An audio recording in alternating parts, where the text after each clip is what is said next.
this looks like a nice place to start the video. I mean, it's better than that place I passed a few miles ago. I have a confession to make to you guys. Today is not the first time that I have been here for this channel. I came here about 3 months ago, actually. The plan was to shoot the visitor center that day and come back sometime in August to do the actual battlefield, because August is the anniversary of the battle. The 10th, actually. It's in 5 days. Couldn't get off that day to come, so I came today. I did shoot the visitor center, but I'm gonna level with you guys. It intimidated me. Missouri was rough during the Civil War, to say the least. We were one of those border states, supposed to be neutral. We had a governor at the time who was secretly dealing with the Confederacy. Our own militia, aside from the armies themselves, there was just so much stuff that went on. So I got in here, I filmed the visitor center, and I just got overwhelmed by everything in there. I couldn't talk. So I thought, I'll just narrate over it later. It'll still be a good video. Did I ever get around to doing that? Nope. I mean, I tried, but it just didn't happen. I got stuck. I've been sitting on that footage all summer, you guys. If you guys are interested in experiencing a little bit of this visitor center for yourself, the film that they show in there is actually on YouTube. I'll link it in the description. This bed right here, that was the actual bed that Nathaniel Lyons was laid out on, first general to die in the Civil War. And this little thing is really cool. I didn't get a good shot of it last time, so here we go.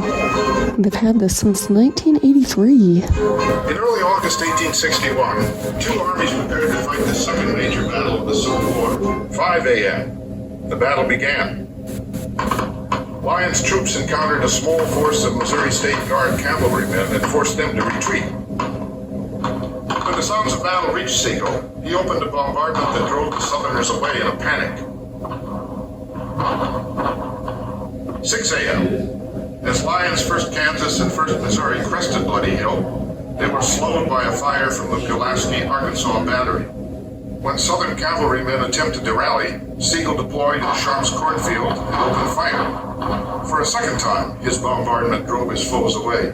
7:30 a.m. General James McBride's Missouri State Guard Division launched an attack on Lyons' right flank without success, only adding to the blood already spilled on Bloody Hill.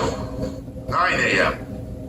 With most of his state guardsmen finally in position, Price began a second assault on Bloody Hill, nearly breaking the center of the Union line. Lyon was mortally wounded while repositioning his troops. He was the first Union general to be killed in combat during the Civil War. The quest for Bloody Hill renewed about 10:30 when Price began his third and largest assault on Bloody Hill. By 11:30, the battle was over. The Southerners, disorganized, exhausted, low on ammunition, and with many dead and wounded, decided not to pursue. Okay, you guys, here we go. I've got my token here ready to get in, and let's see this place. Admission here is good for 6 days, and it's 1 fee for everyone in the vehicle. That's pretty cool. It's actually really pretty in here. There have been some signs along the road so far saying no picking up artifacts of any kind, no metal detectors. Honestly, I wouldn't have even thought of that. The right lane there is for walking or bicycles. Not too many people out doing that today. In fact, I haven't passed a single one yet. I can imagine why. It's in the 90s. Oh, here we come upon our first parking spot down there. Oh, this is Wilson's Creek right here. Here we go, guys. This is Wilson's Creek itself. I don't know if I got a good view because I was just pointing the camera and looking at the road the other direction. Here we go. This is called Gibson's Mill, and it's stop number 1. The hay bales are decorated. Here's the information about the site if you want to pause it and read it. And they have a trail right there. I think I'll go down it a little ways. The trail at this part's about 1 mile long. I doubt I'll do the whole thing, but I'll go a little ways. It's not as hot as it has been, but it's still in the 90s today. I wore jeans just to kind of get myself in a similar state of mind as to the conditions these guys were in, wearing those uniforms that they were, you know. I did wear jeans, could not bring myself to wear long sleeves, and I do have something that the soldiers didn't. This is also a test run. I'm breaking out my new hiking boots. Just bought those this morning, actually. Yay, hiking boots. If I'm being honest, I have needed those for a while. That is the other reason, aside from the temperature, I haven't been on too many hikes this year. I was wearing my old Skechers that were filled with tissue paper and duct taped in several places. There's about a quarter-mile left until the old mill site. It's just the foundation. The old mill is actually gone by now. Decided to go ahead and go that far because mills were important places in those days. I mean, people got to eat. That's how they got all their flour, ground corn, even made wool, stuff like that. Missouri was also a big place for lead. And you guys know why that's important, right? What did they make bullets from? That's right, lead. If you guys can see this little ditch in front of me, this is called a mill race. As the water here would flow downstream, the water in the mill race slowly gained elevation over the creek itself. And at the entrance to the mill race was about 9 feet above the creek. And then the water would fall down there and provide the power to turn the mill's water wheel. So this right here is where the mill stood. It's hard to believe right now, seeing it like this. Time can definitely make a difference. I'm not going to go on down to the house since it too is no longer standing, but there is another house that we'll see a little bit later. Man, you guys, I am drenched in sweat. I cannot even imagine how those soldiers must have felt in this weather. I mean, weather alone, nerves aside. I don't know if I'm getting them on camera, but do you guys see that? There's a deer right there in the woods. Oh, here she comes. Hi there, deer. There's another one. Aw, you guys are cute. Man, how's that for timing? Funny story about deer. The other day, Dad and I were sitting down on the porch. All of a sudden, to our right, we heard this big snort. And we looked over, and I guess a deer had walked around the side of the house, saw us, gotten surprised, and immediately it ran off, but it was still pretty cool. A little scary knowing that a wild animal can just sneak up on you like that, though. Luckily, it was a deer and not a Sasquatch or a bear or anything like that. And it was more scared of us than we were of it. So it made for a pretty cool story. I am excited about this part here. We're coming up on the Ray House. This is what they turned into a hospital for the battle. It's still standing, and you can take tours of it. I don't see it yet, but oh, there it is, way back there behind those trees. Oh, there's a spring house down. Oh, there it is. I wonder if you can go down there. Yeah, there's a crosswalk. We'll go down there afterwards. Anyway, I got distracted by the spring house. What I was saying about the Rays is they, like many people around here in Missouri, were unionists, but they were also slave owners. There were a lot of things going on in that war, you guys. Was not only about that one issue, that's for sure. And here we're coming upon the house. Man, it looks like it's in such good condition, I kind of feel like I'm trespassing. Oh, there's some apples out there. Here's some information about the Rays. I hope you guys can read these signs. They're all awful sparkly. And they're pretty in real life, but I don't know how they're showing up on camera. And the road was just on the other side of that little rock wall right there. So he built that close to the road. And that road extended from Jefferson Barracks up at St. Louis all the way to Fort Smith, Arkansas. Really? So this was, in effect, the interstate highway through this part of the country then. And this is the reason that the Battle of Wilson Creek was fought here, is that the Southern soldiers were coming up the road out of Arkansas and had camped here for 3 days before the battle, gathering their forces, getting ready to attack Springfield. On the day of the battle, a couple of the kids took some horses down to the spring branch to drink, and they ran into a Southern soldier down there, and he told them that they better get back to the house in a hurry because there's going to be a fight.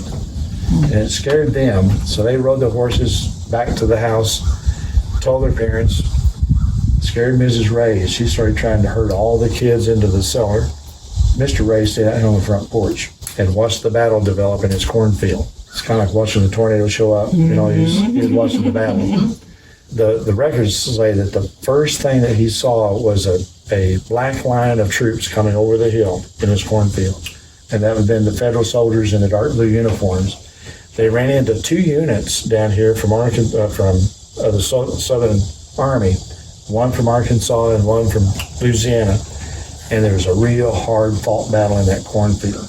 And the reason I keep saying Southern instead of Confederate is that not all the soldiers who fought here that day were Confederate, but they all had Southern leanings, because the Missouri State Guard was a part of that battle. And the way to aim the cannon was that they'd fire, wait for the round to land, and then adjust their fire. So they adjusted the fire, but they adjusted a little bit too much. And the next round hit the log hen house that was just on the other side of that rail fence, knocked the log out of the hen house, and the round exploded. The house today is about 80% original. The furniture that's in this room is not original to the house, but it is of that period. We know that they had rope beds, and they have to keep the ropes tight by using a bed key or a rope wrench. And again, this room is about 80% original. The original bed was moved out and put in the museum. And the guy that bought the spinning wheel, his last name was the same last name as one of Ray's married daughters. Aww. That's a hard way of saying it. One of Ray's son-in-laws bought the spinning wheel. The cellar where the family hid is there. A newspaper over in Ozark, Missouri, interviewed Olivia, who's one of Ray's daughters. She was in her 70s then, but she talked about being in that cellar, what a horrendous experience it was. But she said that they were down there with one of their hired hands named Julius Short. And when the cannon was firing from Bloody Hill over toward the Southern soldiers over here, he got curious about what was going on and opened the cellar door just as the round hit the hen house and exploded. And the concussion was so great that it slammed the door back down on Julius. She said he wasn't near as curious after that. But I think from that, the entrance was on the outside of the house. Going on down toward the spring house now, and I have to show this tree because it is impressive. Look at that trunk. The spring house right here. This is where those boys were when they met up with that soldier. He told them, you better get on back up toward the house. There's going to be fighting like hell in about 10 minutes. Better view of it right there. That was their running water back in the day. They ran down here to get water. Butterfly just landed on my arm. We're only at stop 3 out of 8. I've already been here for hours, you guys. This has taken a lot longer than I expected. So if you come here, you better give yourself a while. Looks like General Price's headquarters were down that way. It's about a quarter of a mile to where Price's headquarters were. I'm going to go down that way at least just a little bit. I see a building down there behind the trees. Kind of curious as to what that is. Dude, I don't mind you being there, but you know, it actually really tickles. Kind of pretty colors. Here we go. We're coming up on something. Okay, so we have some cannons, but no plaque about them. Was this Price's headquarters? They're pointing that way. Well, other than the cannons, it was a dead end. I think I might have gone down the path the wrong way. But at least I had company still on there. I guess that's a secret. Next time you guys go to the Butterfly Palace, you don't just have to wear red. You have to go to the gym, get really sweaty, and then they'll stick to you. Well, my butterfly friend finally flew away, and I found the right path. You get so far down, and you have another choice, left or right, or straight on. If you're riding horseback, you even have oh wait, no, that says no horses. But that is a thing. You can bring your horse here. You can ride horses. It's good to know if you're one of those fellas who take your horse on vacation. The Ray Cornfield Trail does look pretty tempting, but I think I'm going to go toward this way. That's where Price was headquartered. That's the general for the Confederate troops, by the way. I like this bridge. Good view of the creek from here. Such a peaceful place today. But I keep thinking of what it would have sounded like that day, you know? I keep thinking of what it would have been like to have walked down those roads back then. It should just be another peaceful walk in the woods around here, but no. I can hear the drums in my head, the fife music, screams. And that's just one of the reasons that this place was so intimidating to vlog, because I do tend to have that overactive imagination. And I can see it way too well. The eye of the storm. Damn, you guys. This actually is not the original cabin. This was built by the same man who built that one. It used to be located about 3 miles away from this point. And I could be wrong, but I believe this is the spot that was in that kind of dead zone as far as how sound travels around the hills. The general didn't believe the first guy that came and warned him of the battle. They couldn't hear it happening. There was also kind of a cry wolf situation that led to the disbelief there. But once the second soldier came in and told them what was going on, they rushed to attention. Oh, it's kind of ominous that the door's closing on its own as we go in there. It's it's windy today. It wasn't ghosts. No one in here but a wasp. Few wasps. Finally, a spot with no hiking trail. Fields might have looked a little bit more like this back in the day. Some more cannons way back there in the background. And this is Sigel's final position, just a little ways up the road. Looks like a good spot to do reenactments. They've got some benches out here. And here's the sign. You know, one thing I haven't mentioned about this battle is that it was confusing in a number of ways. First of all, there weren't just Union and Confederate men fighting here. There were also other groups, Missouri State Guard and the like. And sometimes uniforms were hard to come by, so some of the Confederates were wearing blue, some of the Unions were wearing gray, etc., etc. Came to another little pull-off spot right here. This is a really pretty little area. Just imagine if you were standing here on that day, part of the Confederate Army, and right up there in front of you, up the hill, were over 4,000 Union soldiers, 10 pieces of artillery. Cannot even imagine how scary that must have been. This is it right here, you guys.